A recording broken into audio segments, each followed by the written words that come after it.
Kæmpe dilemma. Eller kæmpe dilemma. Slap af, Emil. Et overvejelse. I forhold til sommerhuset. Solceller. Er det noget, man gør? Altså, jeg tænker genialt med bæredygtighed og gratis strøm, og jeg elsker ikke gratis ting.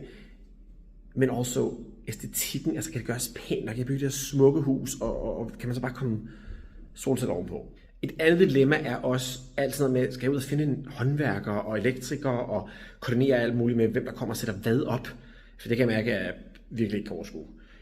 Og jeg læser mig til, at energiselskabet Modstrøm faktisk tilbyder sådan hele pakken, kan man sige, sådan en one-stop shop, hvor jeg bare ligesom siger, go, og så kommer det med solcellerne, med alle folkene, og bare slutter det hele til, og det hele bare fungerer. Og det kan jeg mærke i hvert fald, altså trækker min overvejelse meget i den retning. Men også med den lille detalje, at der kommer et batteri med, eller man kan tilkøbe det som noget ekstra, og så kan jeg lagre strømmen. Lad os nu sige, at man ikke er hjemme, når solen skinner, eller bare lyst til at sidde udenfor, og ikke vaske tøj, eller hvad man ellers gør, når man skal bruge el. Så kan man lære den, og så bruge den, du ved, om aftenen, eller en regnværsdag, eller et eller andet.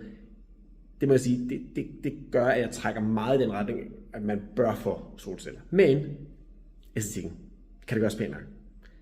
Jeg har nogle tegninger af huset. Prøv lige at se. Okay, så det her, det er jo så sommerhuset. Og solen går ligesom op herover og går ned herover.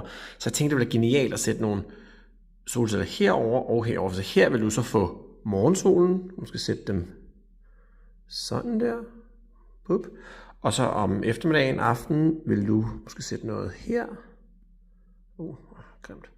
Dut. Sådan at man ligesom havde på begge sider. Og man kan sige, når jeg sidder nede i atriummet, kan jeg jo ikke se det. Og når jeg kommer gående herudefra, er det jo også skjult af, kan man sige, skjult af de andre sider. Så ja, jeg tænker måske, ja, det godt kunne være pænt.